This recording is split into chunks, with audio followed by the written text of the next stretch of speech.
Kamusta? Ako nga pala si GH Tech at sa video na ito gagawa tayo ng budget PC build na nakafocus sa Intel i3-12100F gamit ang mga components na sapat para sa gaming, schoolwork at casual content creation at general everyday use na hindi masyadong mabigat sa budget. Tandaan na kung may coins at voucher, gamitin nyo para makatipid pa. That said, ano pang hinihintay natin?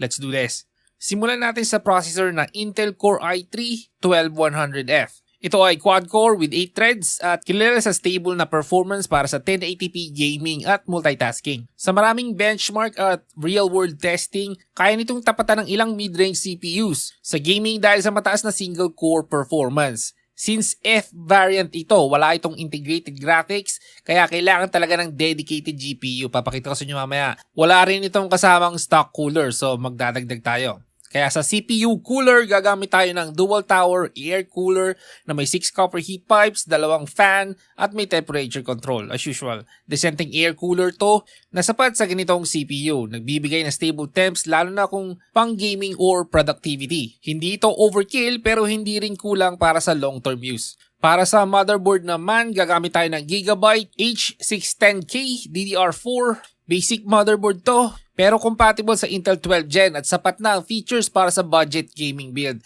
May support ito sa ating RAM, GPU at storage na gagamitin natin. Hindi ito high-end board pero sakto lang para sa stable and practical setup.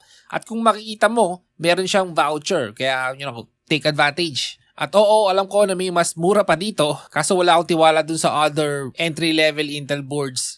So sa memory naman, gagamit tayo ng 8GB DDR4 na 2666 megatransfers kaya total 16GB of RAM. Okay na okay nito para sa modern games at multitasking. Kahit hindi ito ang pinakamataas na frequency, mura to. Sapat din ito para sa ating board at sa 12100F dahil hindi naman siya nakafocus sa extreme overclocking. Ang importante ay meron tayong 16GB of RAM para maayos ang ating system performance. Sa storage naman meron tayong 240GB Somnambulous SATA SSD. Sapat ito para sa OS, basic apps at ilang games. Mas mabilis ito kaysa sa hard disk kaya mas mabilis ang boot at loading times. Pero kung plano mong maglagay ng maraming games o malalaking files, pwede kang magdagdag ng extra SSD or hard disk sa future. Ikaw nang bahala doon. Para sa graphics card naman, gagamit tayo ng RX 5500 XT. May sapat itong performance para sa 1080p gaming basta naka-adjust ang settings depende sa game. May 8GB VRAM ito kaya okay pa rin sa karamihan ng modern titles.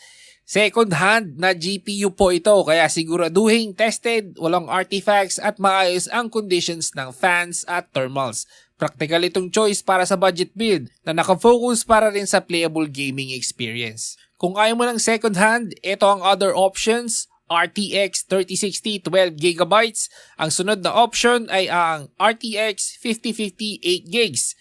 Okay, kahit ano ang gusto mo dyan. Sinigurado ng Nvidia na mahihirapan tayo sa pagpili na sa dalawang yan. So, 3060 ay 12GB RAM pero old model pero mas maganda sa 1440p higher quality setting. Tapos ang RTX 5050 8GB ay bagong-bago. Kaso 8GB lang. Pero mas maganda to sa 1080p games kung talagang mag-i-stay ka lang doon. Ngayon, kung gusto mo ng pure Intel build, ito ang Intel Arc B580 12GB. Mabilis to, okay na rin ang drivers ng Intel. Pero overpriced. Overpriced din naman yung Nvidia card. So, paalaala ko lang na ang gagamitin natin ay ang RX 5500 XT na second hand para sa total pricing. So, sa case naman, gagamit tayo ng as usual YGT case N195. Basic tempered glass case ito. Pero kasya lahat ng parts natin at may sapat na airflow space. Hindi ito premium case pero nagagawa nito ang kailangan natin. Protection, space at decent presentation ng build. Para sa power supply naman, gagamit tayo ng 600 watts deep cool PFX. Sakto na ito para sa ating 12100F at RX 5500 XT combo at may allowance pa para safe. Ang importante lang ay maayos ang wiring at stable ang power source. At of course, dadagdagan natin ng 4 na 120mm generic PC fans para makatulong sa airflow. Dagdagan mo kung kulang pa sa'yo. Kahit basic lang ang mga ito, makakatulong to sa overall temperature management ng ating build, lalo na kung pang gaming usage. So, in total, ang presyo ng build natin ay nasa 20,527 pesos. Base price, kung walang discount. Coins lang ang ginamit natin. Pero kung gagamit ka ng 10% voucher, mababawasan ito ng around 2,052 pesos. Kaya bagsak ang final cost to roughly 18,474 pesos. Siyempre, depende rin ito sa store availability at kung may extra fees o shipping. At kung may tanong ka tungkol sa build na ito, comment lang sa baba. Maraming salamat sa panonood. Ako ulit si GH Tech. Hanggang sa muli.